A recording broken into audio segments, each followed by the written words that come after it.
today's discussion is part of the Danube Dialogue collaboration we have with the List Institute. This is the third session we've done. And we're joined today by one of Danube Institute's non-resident visiting fellows, Juan Soto, who is, or Soto, I pronounce S is like a Hungarian now, so Juan Soto.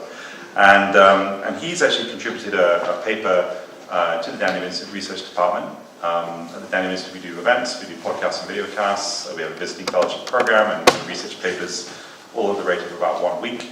And so Juan recently did a very good paper looking at the long-term effects of empire on Western European nations, particularly the case studies of Britain, France and Spain, but all in the context of their experience of immigration in the last few decades in a post-colonial context.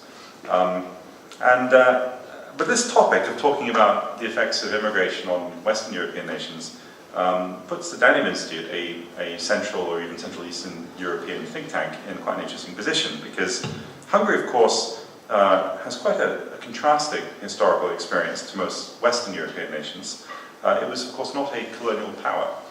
Rather, it spent a lot of its history being on the receiving end of various forms of imperial domination, from the Mongol invasion to the Ottoman occupation to Habsburg rule and later Soviet control. And so Hungary's history, in a sense, is shaped less by projecting power outwards than by enduring its imposition from the outside. And if you spend any time in Hungary, you quickly see it's a culture that understands the cost of this and that bears the cost of that quite often. But what we're exploring tonight in Juan's presentation and the discussion we'll have afterwards is kind of the reverse question. The cost not of being colonized, but often, but in a sense, the costs of having been a colonizing power, and even if these costs have been somewhat delayed. In particular, we're going to look comparatively at Britain, France and Spain, with a focus on how each of these have engaged with their former colonies and how patterns of migration from those regions have shaped contemporary European societies. And Spain, I think in particular, and Juan's from Spain, offers quite an interesting point of comparison to the approaches and the experience of, say, Britain and France. And there are broader questions and perhaps lessons in this for Europe today and Europe in general, as it sustains fairly high levels of immigration, or tries to. So with this, we're going to hand over to Juan for his 10-15 minute talk. And knowing Juan, it actually will be 10 or 15 minutes. Often when someone says us that, it's half an hour. But then we'll have a discussion between ourselves, and then open up to any questions. There are no bad questions. So whether it's an agreement or disagreement, it's all good. So I'm going to hand it over to Juan. Juan, go ahead.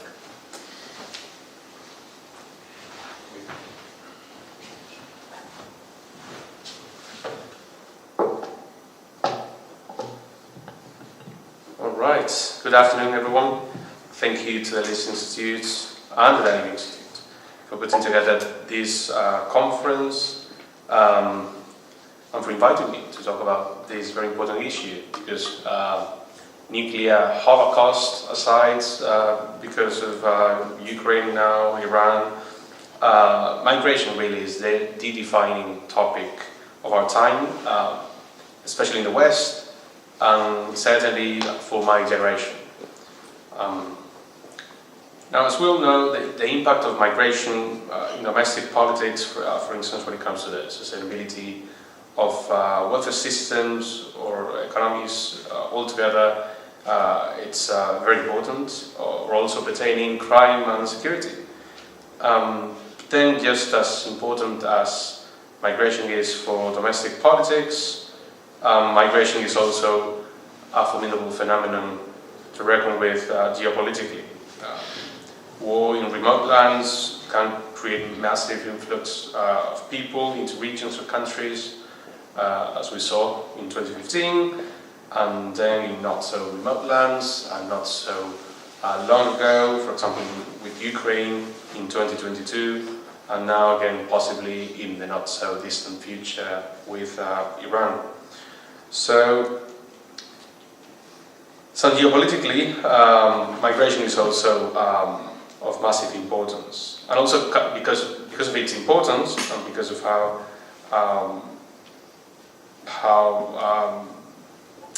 how relevant the issue of migration can be or is. Migration is also often weaponized for geopolitical reasons.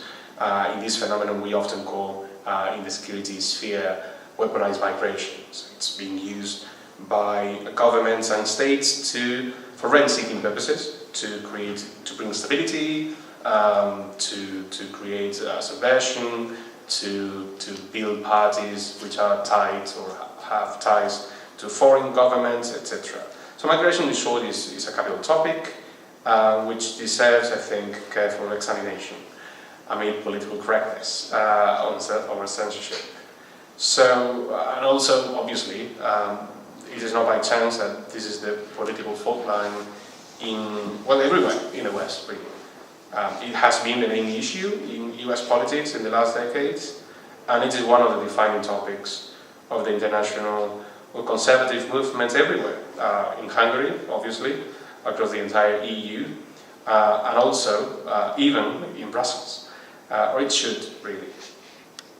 So today I'd like to discuss a simple and obvious, but often overlooked idea about migration policy, which is that numbers alone do not explain integration outcomes. Civilization does. The report published by Danube last year, a few months ago, I think in September, is titled "The Empire Strikes Back: Why Civilizational Aspects Matter in Migration Policy," and the title obviously borrows not only a movie title, but also a fairly well-known concept from post-colonial studies, mostly left-leaning studies overall, which is the phrase "the empire strikes back," which often refers to the historical irony of former imperial centers, countries like Britain or France, who are now receiving migrants from their former colonies. So former subjects coming to the metropole. That would be the well-known concept of empire strikes back. So in other words, the empire returns not through armies, but through migration flows. And across Europe today, millions of people are part of this phenomenon. Current estimates that you can find in the report, although data I assume should be from 2024, suggest that roughly 20 million migrants in the European Union today come from former European colonies, representing roughly 6% of the EU population. Just wait for the ambulance. And that's even larger when we factor in, obviously, second generation migrants or European citizens with parents of foreign ascent. And then the pattern becomes even more striking when we look at specific countries with that colonial past or with those former maritime empires. So, for example,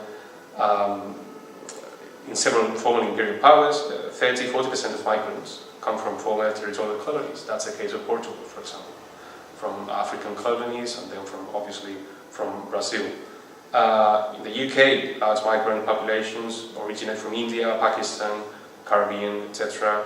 In France, same from North and West Africa.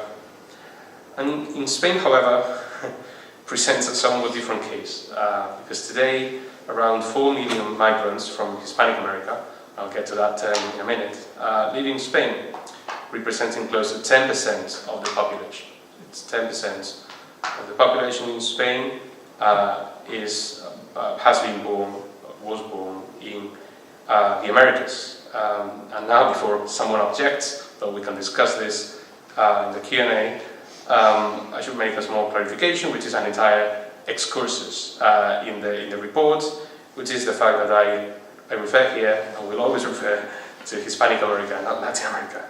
And this distinction generates confusion, but the term Latin America was actually invented in the 19th century, meaning post-independence, by French intellectuals, who hoped to frame the region as part of a broader kind of Latin civilization bloc, one that conveniently included France itself.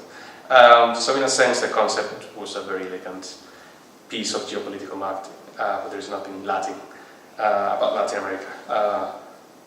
Maybe French Guiana or something like this, or Haiti, but that's it. So, despite having large migrant populations, for example, these three main former maritime empires, Britain, France, and Spain, in that kind of reverse chronological order, say, the integration outcomes of former imperial subjects vary dramatically across countries. So France struggles greatly with persistent tensions in the banlieue. Britain faces ongoing debates over multiculturalism and social cohesion. Spain, however, again, with a greater percentage of people coming from those former overseas territories, has generally experienced very smooth integration among migrants from former imperial territories. And then, well, here's where the puzzle begins, right? And the key question becomes why? Why that difference? Because most migration debates, and this is not that politically incorrect, focus on quantitative factors. So how many migrants arrive, or do we need, etc. And how fast, how quickly they arrive. That would affect massively integration outcomes. How many, how fast. And then obviously some other elements regarding level of education, productivity, etc. And these quantitative aspects are important, but my argument is that they are incomplete. Because migration is not only a demographic or economic phenomenon, it's also a civilizational encounter, as also Hungarian people know very well. And to understand this, we must look not only at the quantity of migration, or the pace, or the rate, but at its quality. And this is where the even more politically incorrect thing begins, which is its cultural and civilizational backgrounds. And that's the central thesis of this report, which is therefore quite straightforward, meaning that civilizational background matters. And to show this as exempli gratia, so it's just an example, I thought it would be interesting to examine the migration received by these former metropolises from territories of these three former European maritime empires. And interestingly, the way empire was built also shapes how well these countries can now cope with migration regarding integration outcomes. In very broad terms, again, this is very broad, but the literature generally also distinguishes between these two types of models or empire making. The first type is what I call in the report an extractive or administrative empire. So these empires are governed through or by colonies, through hierarchy, distance, colonial populations where rule but rarely integrated, and cultural separation was maintained and often really designed or maintained deliberately. And this is largely, there are many exceptions, and I'm terribly generalizing, but these two empires would largely follow this pattern. And the second type is what I describe as a civilizational or replicative empire, which is an empire that seeks to replicate its own institutions overseas, its own language, religion, legal systems overseas, etc. That would be the case the Spanish Empire, the Portuguese Empire to an extent as well. It doesn't mean that one is better than the other. I'm describing, not evaluating or assessing or granting any moral high ground to any of these, but then the outcome is different insofar as some of these empires were able to replicate themselves overseas, whereas others wouldn't. And then, when these people come back to Europe, in this case, that makes all the difference. So these territories in the replicative empires were not simply administrative possessions, were conceived as extensions of the imperial civilization itself. And the Spanish Empire, particularly in the Americas, maybe not so much in other parts, and certainly not so much at other times in history, in the periods in history. For example, Spanish dominions in Africa in the 19th century. I'm referring mostly to the Americas in the 16th and 17th centuries. These empire building would follow this second model of replicative empire. And over centuries, also, it was a longer making, which might also make a difference. Over centuries, this process created this transatlantic cultural sphere. So in this case, not the Anglosphere, the Hispanic sphere. Some would refer to this as the Iberosphere. We share religion, language, legal traditions, and social norms. And that all created civilizational continuity. And this continuity has important consequences when it comes to receiving back or suffering or benefiting from the empire strikes back phenomenon. And in this case, when migrants from Ecuador, Colombia, Argentina, Peru come to Spain, we don't even notice, largely speaking. Sometimes, actually, irrespective of whether, although it has an impact, obviously, legally and economically, but irrespective of whether they come legally or illegally. So in this case, we do not experience migration so much as a civilizational rupture, or that has been the case up until very recently, but there's something closer to a transatlantic return. And again, this is reflected in several measurable outcomes. Hispanic American migrants in Spain tend to experience higher rates of legal regularization and naturalization, lower levels of social conflict, stronger participation in civic life, etc., etc. In contrast, countries whose imperial structures were built, including, perhaps not on, but including some degree of cultural separation, they face greater integration challenges today. They don't have a reservoir of like-minded people at a civilizational level. Now, the British Empire is different, because certainly in the Commonwealth there was a replication. That would be the case of the US, that would be the case of Canada, that would be the case of Australia, etc. France, not so much. There is not that reservoir to survive as a civilization or a subset of civilizations and the Western tradition. Same would apply to Hungary. I don't know how many Hungarians are out there, at least if not brethren, close cousins that we can bring aboard if natural demography doesn't work, which seems to be the case everywhere, including in Hungary, sadly so. Let's just think of Spain. So Spain with a fertility rate of 1.12, and if we discount migrant women, that would be 0.9. Spain will go from 50 million we are today, to 36 million by 2050, to 20 million or 18 million by the end of the century. So if we are to survive, we need to bring people from elsewhere. And in our case, we are lucky enough that we have people that can come to Spain and that are actually bringing our civilization back to us. Actually, if you go to Spain, 80% of priests, preaching in the churches would come from Latin America. Sorry, Hispanic America. So, long story short, these differences suggest that cultural proximity matters. What's a surprise?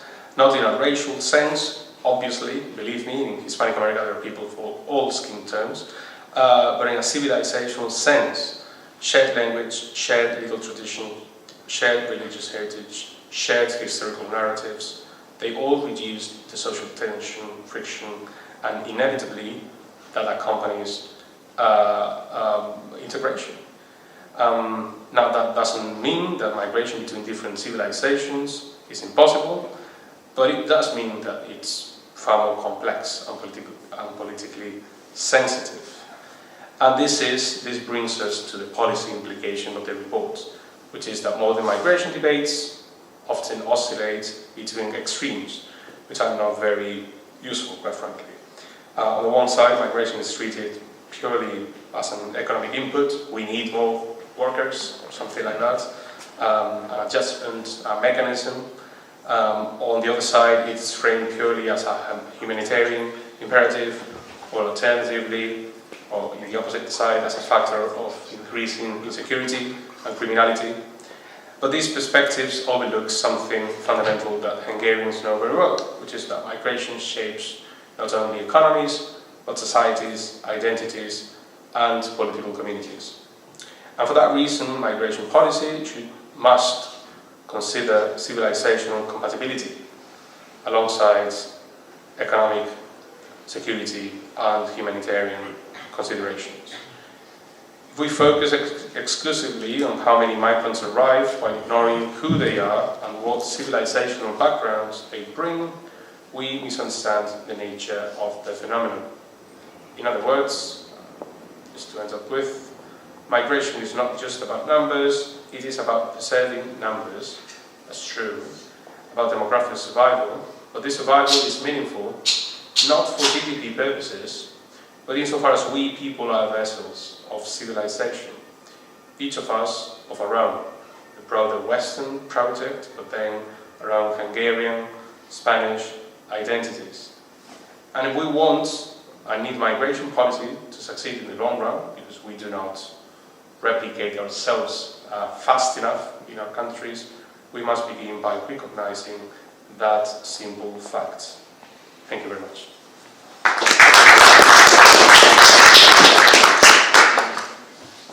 Thank you very much. As a Brit, when you talk about civilizational compatibility, I have to point out that sometimes people say the US and the UK are two cultures divided by a common language. And we often think that, at least in spelling, at the very least, we're definitely not compatible. But I take the point. I have a few questions, and then we can open it up to questions from the audience. And if you have one, just put your hand up at some point, and I get a sense of how many we've got. But there's a context to all of this. I mean, it's true, of course, that if you look at the history of migration, it's very interesting. In the 19th century, most international migration was Europeans going elsewhere. And it's only in the last, really since the 1960s, essentially, that Britain has, or that the West has become a source of immigration.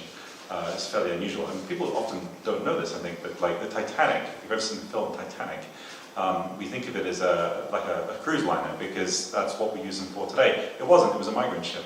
It just had a section upstairs for people who'd gone to Europe to buy European art to take it back to America, but most of the ship were people on a one-way ticket to America. So it was actually a migrant ship. Only when aircrafts were invented did the cruise liner get invented because we no longer had a use for these big ships. So the history of migration has changed somewhat, but of course the context of a lot of immigration to the West right now is of course the parallel challenge. Not only is there rising immigration to the West, there's declining fertility, declining demography. And we lived for the last 150 years in a culture where the norm has become economic growth, which is historically itself, again, quite exceptional. Europe grew 82% from the year 1000 to 1500. For context, that's what China grew between 2002 and 2008, 500 years versus 6 years. So obviously in the West we've been facing this challenge of demography tailing off, but as it's tailed off, growth is also tailing off with it. And every year the expectation of growth remains, and the amount of the population does this, and there's a bigger gap. We try and fill it with innovation. We try and fill it with try and improve birth rates, family policies. Hungary has a strong family policy, for instance. But none of this really is drops in the ocean of the difference. So obviously people have been turning in this to immigration. So my question here is that if you look at the politics of immigration, it seems to me there are opposite but somewhat complementary positions. On the left, they tend to look at migration as an economic good. They forget the cultural side entirely. They say, if we want growth, we need people. We don't have enough people. We need immigration. The right says, look, this is a quantitative issue. The right looks at it and says, well, but you don't know the cost of that culturally. So we've heard, I agree with you, the cost on things. But what is your, do we still have to make some sort of acknowledgement of the demographic collapse and the role of immigration in trying to meet that and deal with the issues around economic growth? Well, I think so. I would slightly disagree in that the left doesn't care about migration culturally wise. They do care, but counterfactually. They know all too well that culture will go to waste and disappear because of bringing people from a very different civilizational backgrounds. Yeah. So they know this very well. Actually, counterfactually also, Spain is a very good example. So I just spoke about how we have benefited from the Empire Strike Back phenomenon, whereas France or Britain have largely suffered a hit because of it. In Spain, we have two exceptions to that norm, which also show that civilization and compatibility is good, which is Catalonia and the Basque country, which for separatist reasons, they proclaim they want to break away from Spain, they want to be independent, etc. They've been explicitly importing for 20, 25 years non-Spanish speaking migrants, mostly from Africa. Because when given the choice, or when being told that you need to speak Catalan or Basque to operate in society, they will only speak, or will only learn Catalan and Basque, right? So essentially, you would have in these two regions in my country people who only speak Basque or only speak Catalan, but not Spanish. But now they're suffering the consequences of it, because they are the places in Spain that resemble the most the situation, for example, in France. Now, when it comes to demographics, etc., so no country in Europe is safe from demographic collapse. Not even Hungary. Now, Hungary is the one that has made the greatest effort in trying to cope with declining birth rates. So it's the leading force in kind of tackling the issue, but at the same time is the one that has suffered precisely because of it the greatest defeat, because even Hungary doesn't get to replacement rate, not to mention Spain or many other countries. It is true that we have this reservoir of at least distant cousins that we can take from, but Hungary doesn't, right? So the issue is, how is your culture going to survive without people? And then there is an issue which is heard, for example, in some parts of the sovereigntist rights or general conservative movement in Europe, which is, okay, no problem, let's degrow. Let's degrow. Spain used to have 23 million people, let's have 23 million people, that's it. But we'll be true Spaniards, right? Well, that's an option, maybe degrow. Degrowth is an option. But then geopolitically, that doesn't really work. So, because you will end up with 23 million Spaniards, most of which are of old age, and you need to be able to sustain them, right? At the same time, geopolitics come in play. So, today our geopolitical competitor, say, or rival, it will be Morocco, right? So, today Morocco has 10 million fewer people than Spain does. By the end of the century, Morocco will be double the size of Spain, demographically, right? So are you willing to make that bet? Yeah. Growing demographically? Will you be able to sustain your own economic model? Very generous, welfare state, etc. And at the same time, will you be able to protect yourself from your main, because of geography, geopolitical rival? That's unclear. I don't think the growth is an option, quite frankly. Yeah. I just want to pick up on a couple of things. One thing you mentioned is this idea that on the more sort of liberal left, the word liberal obviously gets quite mixed up, I find, because in America, liberal almost means left, and in Britain, you can be a conservative who's a liberal, a classical liberal. Yeah, so it's quite distinct from left. But if we look at this sort of liberal left sort of concept, you just suggested that they kind of know it's causing cultural change and they're all for it. But I want to push you on that a little bit because you're Spanish, of course, and one of the major languages in the world. I'm British, and so we're all speaking in English here because it's the lingua franca of the world, essentially, for now. And it could be Chinese, or it could be Hungarian. You never know what's going to happen. So but at the moment we're speaking in English. And now one thing I'm conscious of, and I noticed this actually, I moved to Hungary 5 years ago, and I know previously spent time in Scotland. My family is Scottish, and there's the Gaelic communities there. And what I've noticed is, if you're from one of these big, grand, fleshy, global languages and cultures, the sense that cultural change could ever amount to an existential threat to something valuable to you is an alien concept. Because if your first language is English, there is no point in one's imagination where you think, oh, the consequence could be that in 100 years no one is, or 50 years, my children will not speak this language. But if you go, I have friends who are Norwegian, and they say that they now, a lot of the kids in Norway apparently, speak English with each other and at school, but they speak Norwegian to their parents when they're at home. And that's very interesting within 1 or 2 generations. And you find this too in Hungary, which is 10 million people, but there's still this concern of what's going to happen to the language. And the Gaelic language is basically fallen away. The Welsh are making strong efforts to maintain Welsh and a strong sense of pride in it. But I'm wondering here, is it that people are intentionally, as you suggested, trying to change the culture, or is it simply they're naive about the potential of cultural change? Suddenly you get to a point where, oh, it's changed, and we can't do anything about it. In a way that a smaller language group would not be naive about that. Interesting. So there's kind of a context there. Like, I mean, I don't want to sound like I'm always banging on about Hungary, but it has been quite interesting being there the last 5 years, because Hungarians often talk, not all Hungarians of course, but like some talk about the sense of need to preserve something, because if there isn't a constant struggle to preserve something, it may simply go. And history's kind of put that quite present in people's mind, whereas British history's only taught us to be confident, and sometimes a bit hubristic. So I'm wondering if there's if it is intentionality or just naivety.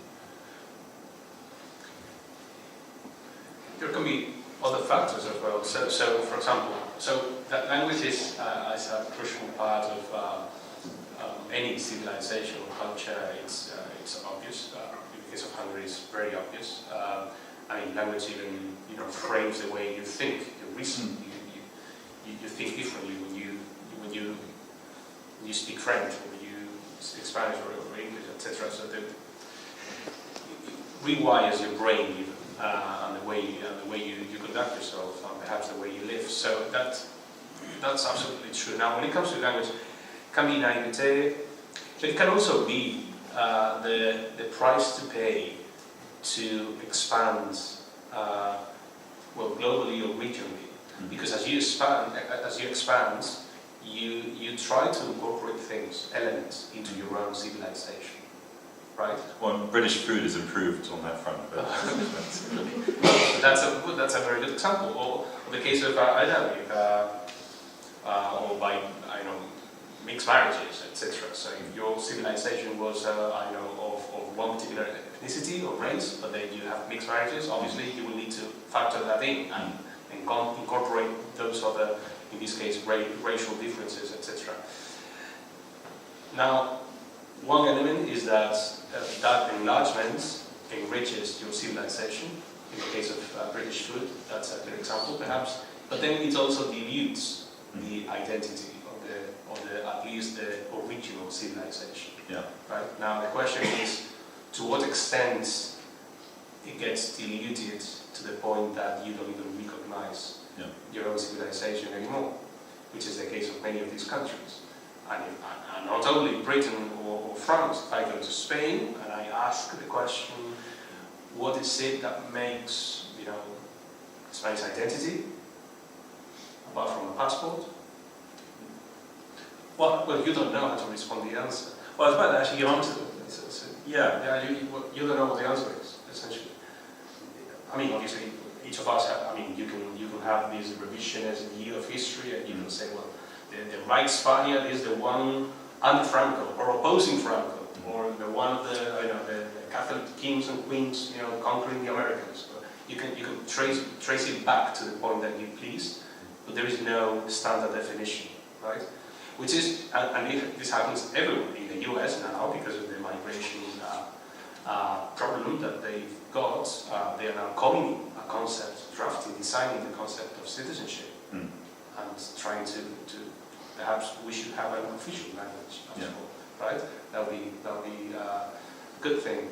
So that sort of thing. So, but it seems that you only realize of that when it's a bit too late, or when drastic measures need to be taken to overcome those challenges, which is the case of Britain and the US as well. Which is the conversation now is, okay, we need to get out of these, UN conventions or human rights treaties, etc., to essentially do what must be done.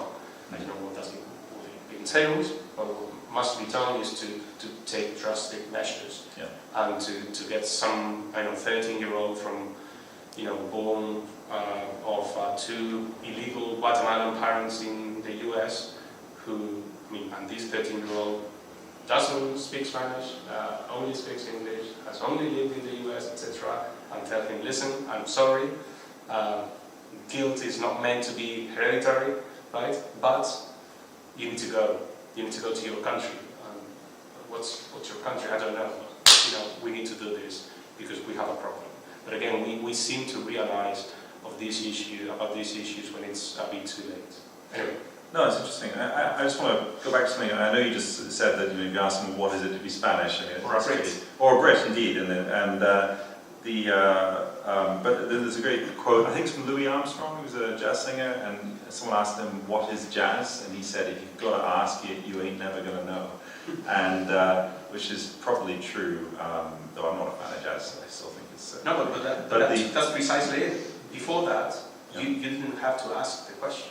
Well, because everyone involved in the conversation would know, but would know deep down. So you don't need to articulate it. Yeah, it sounds like it's something you live. You don't. Exactly. I mean, there's a lot of things. I mean, I found most things in life that are actually meaningful to us. You precisely cannot put them into words, but it's true for you.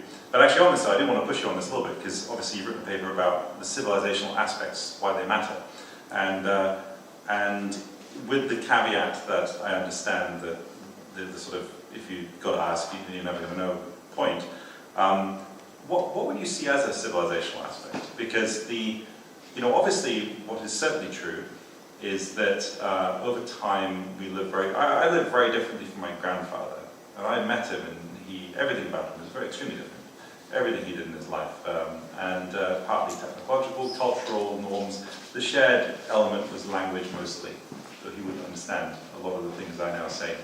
So it's so when we talk about civilizational aspects, we're referring to something continuous and essential. Is there any way of trying to express that? Again, with the caveat that it's very hard. Yes. Because you leave that out. You don't define it. When I say who you are, whenever people ask me, well, they actually frame it this way. Please provide a short bio, right? But that would be a CV. That would be a professional kind of outlook. It's very hard to define ourselves. It's always hard. So this will be a shared history, I think, shared values, shared struggles, which is again history. Maybe I should reframe it. I mean, because it is true that I think that, I don't know about all of you, but I can certainly see when I go back to the UK, there are parts of the UK that, as people, the cliches, it just no longer feels like Britain, right? And there is truth to that. It feels very different. But what is it that one is feeling when you're having that impression, even if you can't say, okay, to be British is this. What is it we're experiencing that is making us recognize there is difference? Is it just very simple things? Is there some deeper pattern? It's quite philosophical, I guess. Yes, I guess we could go to, perhaps the epicenter of your question would be the presumed neutrality of the liberal states when it comes to accepting all reasonable conceptions of what a good life. But then it being captured or run, for lack of a better word, by people with their own biases, etc. So not really neutral, after all. Perhaps it is not meant to be neutral, hence the concept of illiberal democracy, right? Given that it's not going to be neutral, let's have it biased and having it discriminate in favor or in the benefit of grown civilization.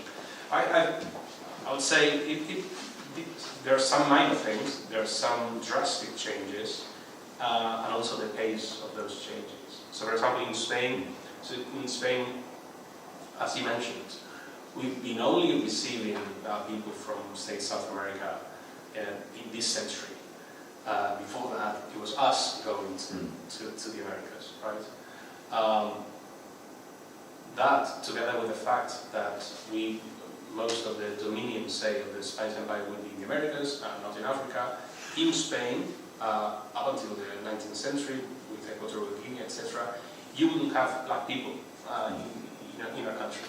So that doesn't make us racist. That just means that my grandparents have never seen a black person in their lives, in real life, but in movies, whatever it is, right?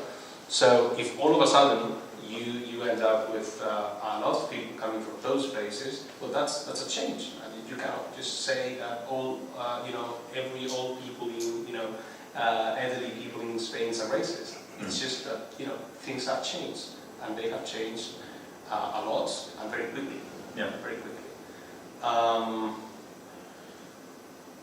would like to see a plan. That's something I would like to see, and I don't see one in many countries.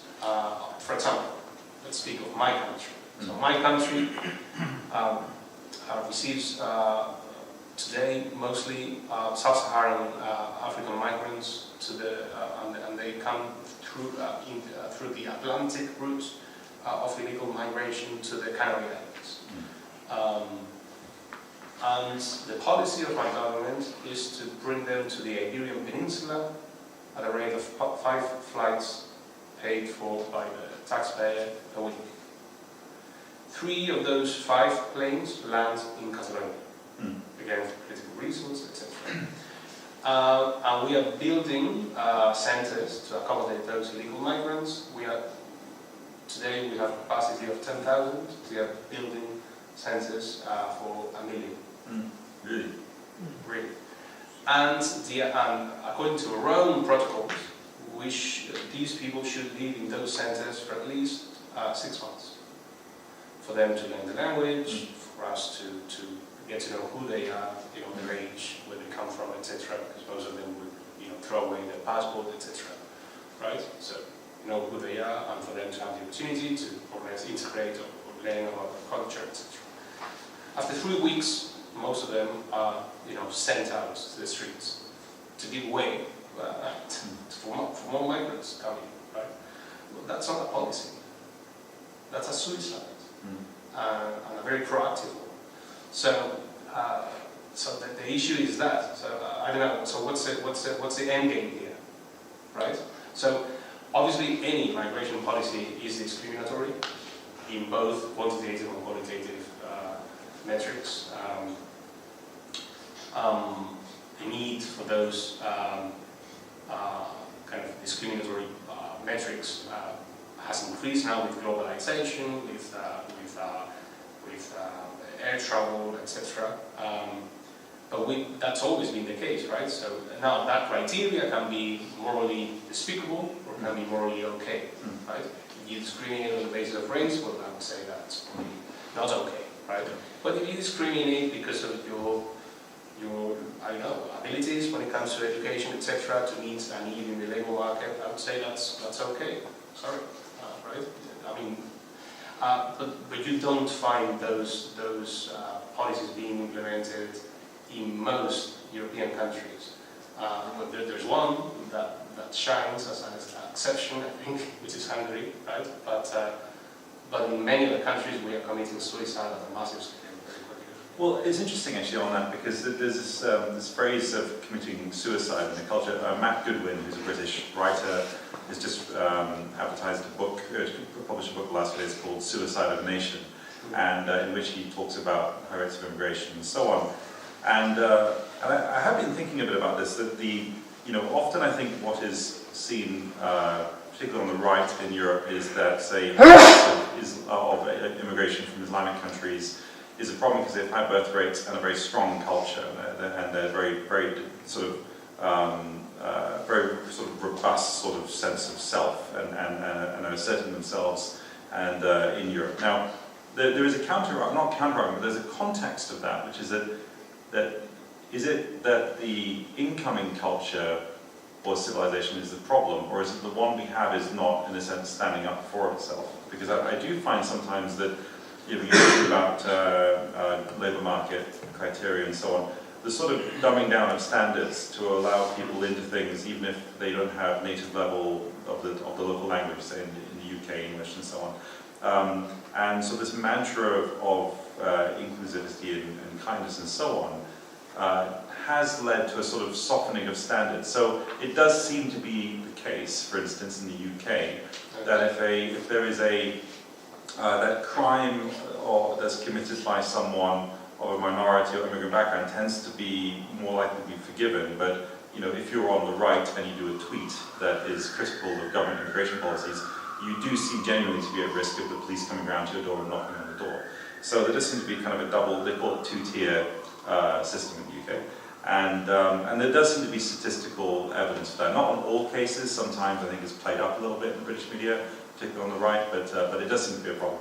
And so I'm wondering, is the issue here strictly about incoming, the numbers of people coming in, or is it the fact that within Europe there seems to be a sort of collapse of cultural confidence? Yes, yeah, that's correct. But again, that was my earlier point. So I'm all about setting, about fairly high when it comes to meeting the civilizational standards. But if you're unable to define your own civilization, how do you know where to put the bar, right? Yeah, yeah. So if you're unable to define yourself, how on earth are you going to be demanding anything, any traits from the incoming population, etc.? And we are a weaker civilization now. But this is, I mean, if you buy the Huntingtonian kind of view of the clash of civilizations. So, for example, Islam. So it's not a religion. It's not only a religion. It's much more than a religion, right? It informs every aspect of your life, including public life, etc. Christianity is now if at all, of a private domain, right? So we are a weaker or diluting civilization, unable again to define ourselves and to be able to express that in a way that is also easier to navigate and to meet for newcomers, I think. So we are perhaps sometimes we are demanding of them an impossible task, which is to integrate into the nothingness.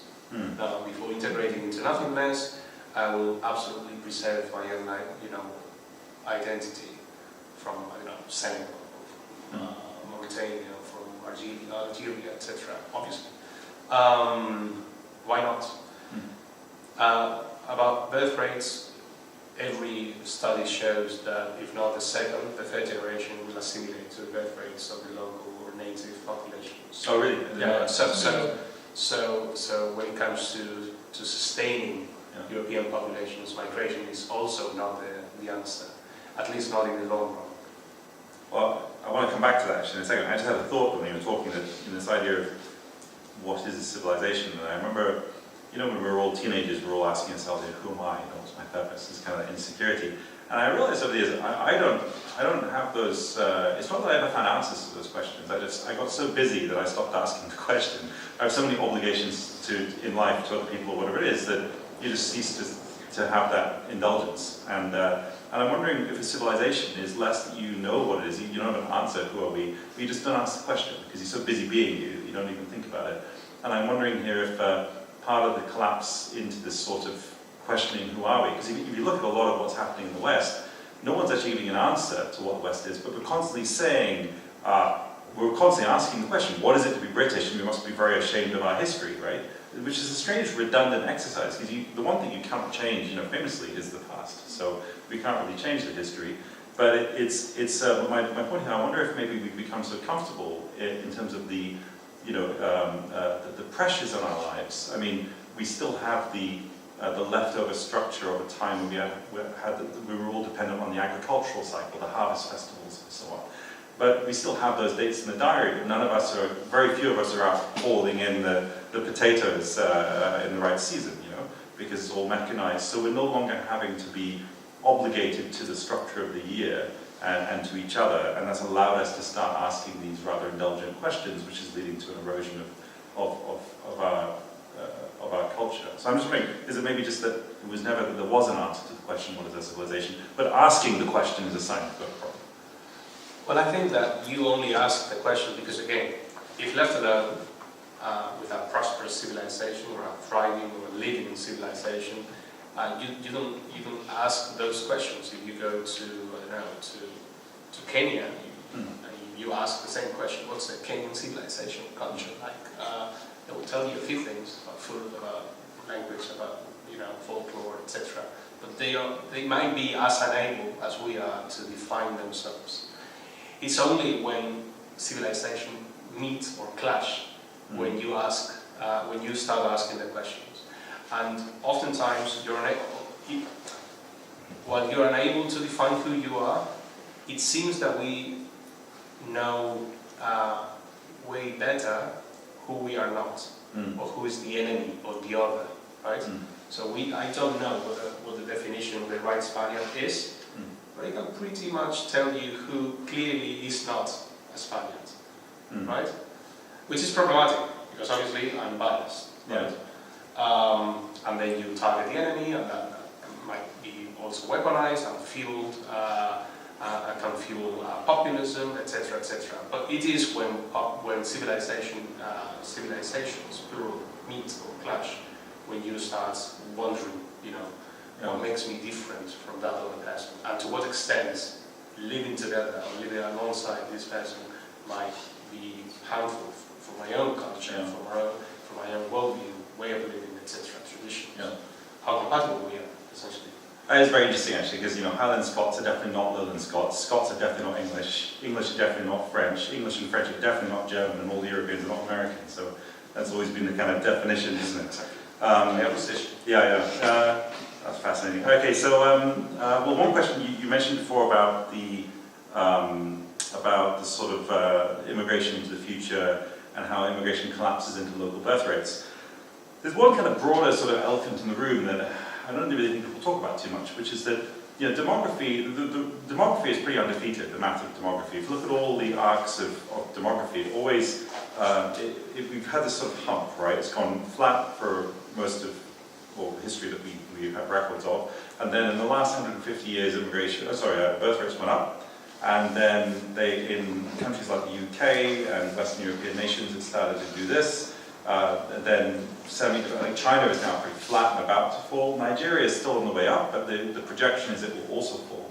And I do wonder sometimes if in 500 years, historians will look back at history, and history will be a camel. It'll be flat with a big hump that comes down again, Yes. And I wonder if they'll just call it history's hump, this weird period in history where everything felt, where the rules were totally different. Because most generations throughout human history didn't have any expectation that things would be different. Things were cyclical, whereas we have this expectation that next year the economy must be better. Every election tends to be heavily impacted these days by you can have a very popular government, but if the population if the economy isn't growing, then they're going to have a challenge, right? And so it's I'm wondering if in the long term, given even Nigeria will need immigrants to maintain the growth at some point. Is this a concern of our generation and the next one, but maybe in 200 years people will think, what a strange period that was, that people even worried that there were too many people. Too many people. Yeah. Yes, I often wonder the same about not demography, but democracy. If we are obsessed with something which is and can only be an exception, in an otherwise world dominated by empire. Yeah. So if we will be our descendants in the year 3000 will be studying democracy in the textbooks or the iPad or whatever it is that we have then, if the meteorite doesn't come before, and study democracy as something we invented and lasted a couple of 100 years. Is that the idea of democracy, the idea that was it a fair weather concept, That's interesting. Right, we go from the British Empire to the American Empire to whatever comes next, the Nigerian Empire, I don't know. a horrifying thought. Yeah, but no, I totally agree with you. I think we've grown accustomed, very, very used to having things, to having welfare states, for example, etc. Yeah. But maybe that's not normal. Well, pension schemes were invented in the 1890s, Exactly. and Income tax, Yeah. actually. all these things. Now, I got a few more questions, but has anyone got a question?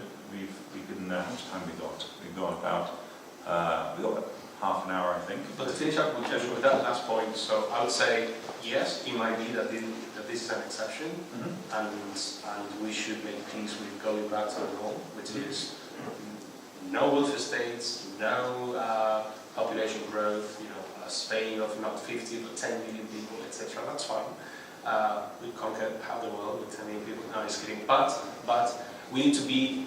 We also need to be fully aware of the costs of, in this case, because of today's topic, demography, low demography, and low migration, etc. Which is that again, you don't have a welfare state, so you need to struggle to survive, essentially, right? You don't have that much of a GDP growth unless something remarkable happens when it comes to productivity fueled by technology, or AI, or whatever it is, right? So my critique or criticism really of those who speak of degrowth is that I don't think they are fully aware, or if they know, they don't say it out loud, the costs of just going down in numbers, which are massive. Especially for those who have been promised everything and will have nothing. So, say my generation, right? Yeah. So if we degrow in Spain now, their generation paying the cost will not be my parents, they will still get their pension, but I certainly won't, right? So anyway, and that will have a massive, obviously, that will imply a massive political revolution. Yeah. It's interesting. I find the word degrow is kind of like quantitative easing. It's actually shrinking. It's shrinking. Yeah, Yes. But economists speak of degrow. Yeah. Sounds better. More palatable. Yeah. Hold off the revolution, a few things. So I got another sort of contextual question here. And if you've got questions, start thinking about them. Okay, we'll come to that in a second. So my last question maybe here is when we think of international migration, in my view, it's virtually impossible to separate international migration from sort of a global labour market and global capitalist system. International migration has been pretty stable at about 3% of the world population for 130 years.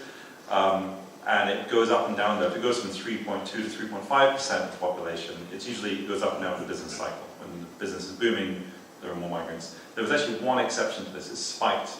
International migration spiked about 4 or 5% in 1990, and it wasn't because there were more international migrants. It was because there were suddenly more borders because the Soviet Union broke up. Anyway, my thought here is, understandably, like sometimes on the left people see immigration as a cure to something, and on the right people look at like quantitatively a cure to an economic problem, and on the right people look at it as a disease in need of a cure, of its kind of quality of the culture. But I sometimes wonder if migration is better understood not as a cure to a disease or a disease in need of a cure, but more a symptom of a disease in need of a cure. That is, it's symptomatic of the capitalist system, meaning that you can't, in my view, you can't necessarily, or I put to you, can you separate out an understanding of immigration from an understanding of international, of the economic regime we live in? Because my question in that is, if you want to solve the problem of immigration, can you actually do it in isolation from the economics? The very quick example of this, when Meloni became Prime Minister in Italy, her platform was very anti-immigrant.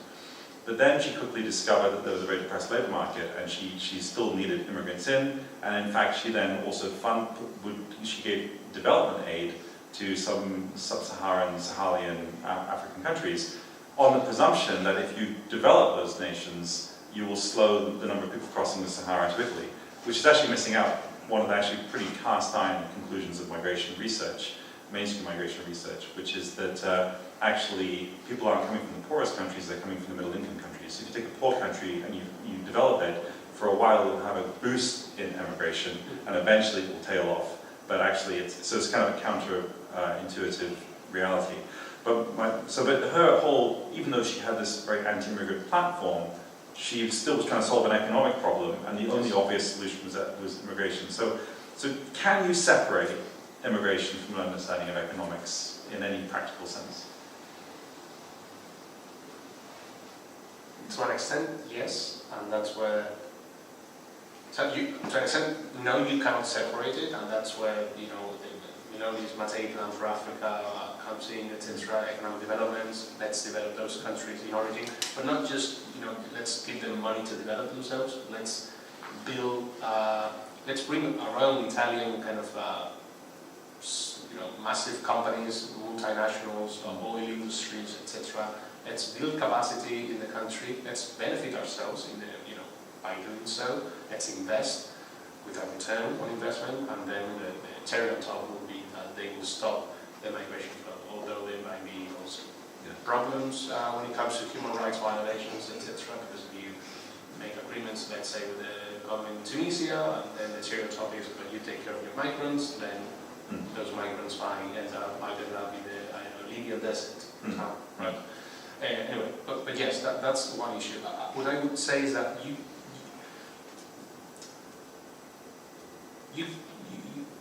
maybe you can separate economics or the economic model from migration, but you certainly cannot separate the idea of national sovereignty, the nation state, really, from migration. That's really more than the economic model is really the concept, the very concept of nation state, which means people, territory, and territory defined by borders, and you just cannot have open borders and have people just coming in, and especially when you have such a generous welfare state.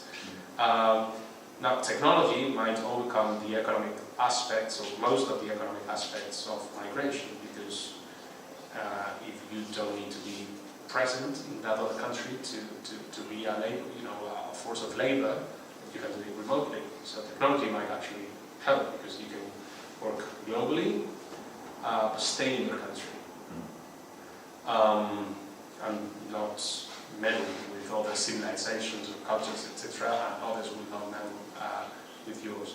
But when it comes to national identity, language, culture, etc., and then when it comes to the borders. So really, the issue here is how much are you willing to do to protect your borders? Yeah. And this is something, for example, some friends in the US have told me, listen, I mean, you are tied, you have your hands tied when it comes to protecting your own borders. First, you have a massive sea border, and you happen to like your beaches, right? So you cannot just build a wall there, right? And then when it comes to, for example, in the case of Spain, the two cities Spain has in North Africa that are claimed today by Morocco, you cannot just fire at those trying to jump the fence, right? We can in the southern border in the US, right? We actually can, right? They will not be as severely punished as you in Spain would. I'm not saying that that's the answer. What I'm saying is that we Europeans, or other in other countries in the US, across Europe, not only in the EU, we need to really be able to come to terms to what are we willing to do to protect our own borders. So, for example, Hungary is willing to pay a fine, right, and have a very strong, border patrol and fences, etc., in the borders with several other European countries, etc. Other countries, we do very little. In the case of Spain, we actually bring them to their peninsula if we reach, an island. So I would say it's what you cannot really dissociate is migration from the very essence of nation state, which is a territory defined by a border. Yeah. Much more than the economic system. Yeah. I have a follow-up on that, but I think we should have questions. You have a question? Yeah, I would like to say something related to borders. Okay. Nowadays, the situation has changed a lot in this sense. We have to protect the digital frontiers. border. Because you can build a wall if you want to protect a country, but they will continue brainwashing the current generation.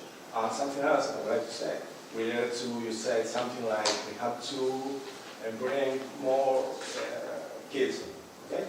But I would like to say, not only that, we have to redefine the educational system, otherwise the current generation or new generations to arrive will be brainwashed by the mainstream media, by the internet, by the social media, so we have to change this current narrative. My question is, why this Islamic invasion is happening nowadays and not 50 years ago? What I observe is mostly because of the internet, because there are not the protection for the border. There is not control. I would say these are two different things. Now, you're totally right, you can build a wall, but then you have free access to information and to propaganda and to foreign meddling in, interference in elections or whatever it is, then you have a problem. Now, the alternative to that is a very complex one, because it's regulation and it's government or state control of media, of social media, of the internet, etc. We know some examples, right? But this is the kind of the eternal dilemma. You sacrifice liberty in exchange of security, right? And I happen to be a classical liberal to an extent, so I wish we wouldn't go as far as to give the keys of our freedoms to whoever is regulating or to the government, right? Because it can be also weaponized against us once you give them that power. Now, the alternative is free flow of information, which will obviously be always weaponized for spurious reasons. Now, when it comes to I know you spoke about Islamic invasion, so I wouldn't focus that much on on religious or ideological aspects. I would focus on. Is it cultural? But when it comes to migration, I would focus on demographic trends on the one hand, and then geopolitics. So, for example, when it comes to most migrants coming to Europe from the West Mediterranean route, Central Mediterranean route, and Atlantic route, which in this case would mostly affect Spain. These are coming from the Sahel, and they are coming. Well, actually, most of them are currently going to the Gulf of Guinea. They are going to the south, and then from the south they will come to Europe. But they are coming to Europe because of instability, because of war in their countries, and obviously seeking better opportunities. When it comes to the 2015 migrant crisis, and I don't like to call it refugee crisis, well established that less than 30% of them were actually refugees according to the refugee status, right? So mostly migrants, so the 2015 migrant crisis, but that was because of Iraq and Syria, right? Most of the main surge of illegal migrants coming from North African countries, which again, for the most part, today are just intermediary countries. They are not origin countries. That would be because of the Arab Spring, right? And then the counter-Islamic wave. So this is geopolitics. This is war. This is not a religious-based invasion, etc. Now there are consequences of it, right? So, for example, when it comes to if Europe has a greater number of Muslims and you add to that geopolitical or faraway conflicts, for example, Gaza or now Iran, etc. Well, it's only logical that the conflicts they have over there in the Levant, they will come here, for example, sort of anti-Muslim sentiments on the one hand and anti-Semitic sentiments on the other hand. So this is logical, I think, right? It makes sense.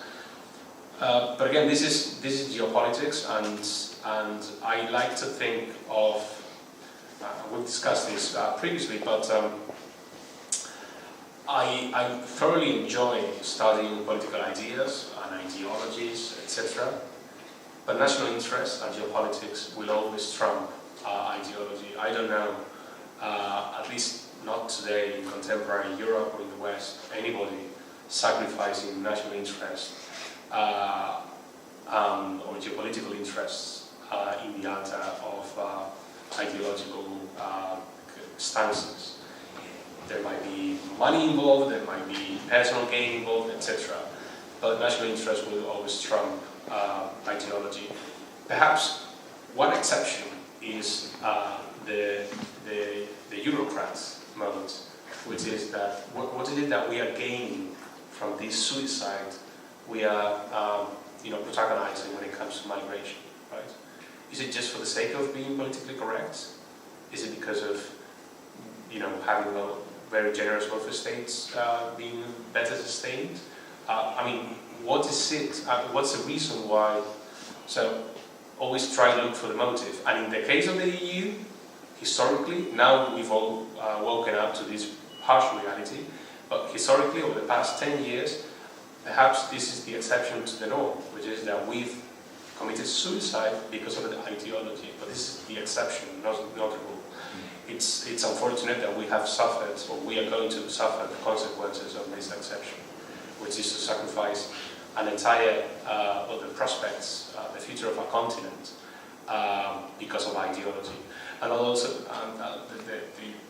another exception would be the case of the UK, which ran and passed Brexit mostly on the promise of,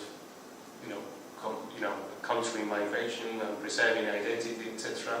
And now it's one of the countries that is suffering this kind of identity crisis fueled by migration, among other things, more than many EU member states. Anyway. Well, there's a kind of paradox of Brexit, is that it made it more difficult for people more culturally close to us Europeans to come to the UK, but it didn't have any impact on immigration from, say, Pakistan and so on. Which I think was a type of immigration that a lot of people voting Brexit were concerned about. I had a couple of comments on that too, actually. Just one is that you asked about why is there more now, and I think that there's something that we often miss with immigration. The entire international institutional regime to manage immigration is a post-World War II set of institutions. The United Nations High Commission for Refugees was set up to help find homes or restore people to the homes who'd been displaced during World War II, mostly in Europe. By the 1950s, this job is more or less done, but institutions love to perpetuate and consolidate themselves, and it then turned further afield, and it didn't create new problems, but it started paying attention to things and defining them as problems. And so suddenly you had, at the same time, the institutions continue, but then you had a sudden evolution in technology, both transport technology and also communications technology, that no one had really predicted, which is that suddenly you had, so if you imagine, if you're in 1950s Nigeria, and you wanted to come to Europe, you may have heard of it. It's unlikely you saw very many images of it, let alone even color images. Maybe a postcard occasionally, but would someone have bought a postcard? Were there any postcards being sold in Nigeria? And so it's suddenly in the 60s and 70s and 80s, you had communications technology improve. The price of things drops as well. Suddenly there's more literature on things. And then with the coming of social media, you have instantly for free, because social media companies are based on the business model that you don't pay for the service because you are not actually the customer, you are the product, the customer, or the companies buying the advertising to sell you things through, of course. So suddenly you have this free to access communications technology, and suddenly you can be sitting in a village in Nigeria and you see images and TikTok reels and so on of Europe, and you think, oh, that looks great, I want to go there. And also it's going to be very not romanticized, but will be shown in a very particular light. And then also on top of that, because of the communications technology, you can then find the networks and the Facebook groups to organize how to get there. And at the same time, the physical transport technology has improved in the last 80 years, obviously, apart from airlines, which are much worse. But otherwise, everything is much better, and it is certainly cheaper to fly. So people can actually come. And that's just the legal side of things too. Even all this has affected illegal immigration too. So there's just been a change in technology which has rendered the entire regime, under both moral and institutional, that the lens through which we viewed and governed migration is anachronistic. It's something from 70 or 80 years ago. is now massively out of date in contemporary culture, but has not been overhauled because no one wants to throw out the institutions, the liberal institutions that have been the exoskeleton, the framing of our culture for the last 70 years. That's my sense. One other quick comment I'll just make, sorry. No, I totally agree. Also, people who made those laws perhaps never anticipated that. Yeah, they weren't naive. The regulator was thinking of a guy from Warsaw going to London. Exactly. Yeah. Both whites, Yeah. both Christians, right? Yeah. So same, pretty much civilization, etc. Now it's an entirely different world that we live in. What's clear, I think, and this is not after World War II or World War I, is that it's always easier to govern, to manage homogeneous societies, not heterogeneous societies. That's always clear. Now, the goal is for it to be homogeneous naturally, bottom up, not top down. Because of the government saying that you need to think, and you need to this way, and you need to pray to this god, etc. And the best example is after World War I, the exchange of population, massive deportations between Greece and then the Ottoman Empire and Turkey. Swapping essentially 250,000 people. Greek Orthodox living in today's Turkey for 2-3 generations, being Orthodox, etc. And Turkey saying, I think I better send them your way, Greece, and you better send me these 200,000 Turks, Muslims. Otherwise, over time, it will pose a problem. Now, that's obviously not respectful of the freedom of those peoples to live where they had lived and had their businesses and families, etc. for generations. But these two governments at a time when these things were not as politically correct as they are today, now it would be favorable to do this, but they did this, right, to again homogenize their societies. That's clear. So it's also something fairly new. Perhaps Britain, or particularly London, is an exception also to that rule as a multicultural metropole for quite some time now. It's fairly recent that we live in heterogeneous societies when it comes to values, when it comes to religions, etc. That's not been the case across history. Across history, things have been pretty homogeneous. Yeah.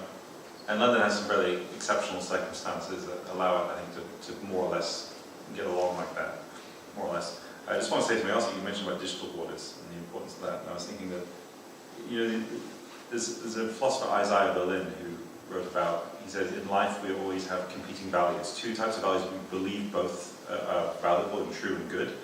But then he said, goods don't necessarily always align with each other. They're inherently in conflict, and that's kind of the human condition, the human heart in conflict with itself, sort of thing. And I was thinking of this when you mentioned digital borders, because there is this kind of, and you mentioned this, a strange tension that we all face. And there's no answer to this, it's just a problem, it's just life. Is that, on the one hand, we want to live in free societies, but at the same time, there is this concern, as you say, that if you have influences coming from the outside, it can cause cultural change and so on, which we're not always happy with the result. But if we cut it off, what are we cutting ourselves off from? What's the cost of that? And the same with physical borders, because one of the big dilemmas in this sort of discussion of physical borders is precisely this tension about, well, how do you actually enforce a border? Because I think people understand the need to prioritize one's own community and to in the same way you protect your family, you want things to be protected. At the same time, there's a set of, largely Judeo-Christian values we have, that everyone has dignity, we wish violence upon no one, these sorts of things. But at a certain point, there is a tension of how you enforce something if you're not willing to enforce things. And it's a fault line through the entire culture we have of how do we reconcile these things. And they're kind of irreconcilable, and at different times, different areas, different countries will have a different balance of it. And I don't think there is a clear answer, but I think the important thing is that we never lose sight that there are both are valuable. There have been times in history people have lost sight. At the moment, I think we've lost sight of the value of protecting your community, and there's a cost to that. But the reason we're doing that, obviously, is 80 years ago, obviously in Nazi Germany, they lost sight of the fact that the human being had any dignity, so they went to the other extreme. And obviously we don't want to repeat that. So there's constant tension in the culture of how you balance irreconcilable things that both have value. And I don't think there are any answers to that. But as long as we are aware it's a problem, I think we're okay. It's when we lose sight of that, I think, and just pick one side or the other, we run into the problem. Go ahead, please. Thank you. You said an interesting thing now. Thank you. You said an interest. Is it on? Now you talked about the cohesion of the community and how to preserve the community, and I absolutely agree with you.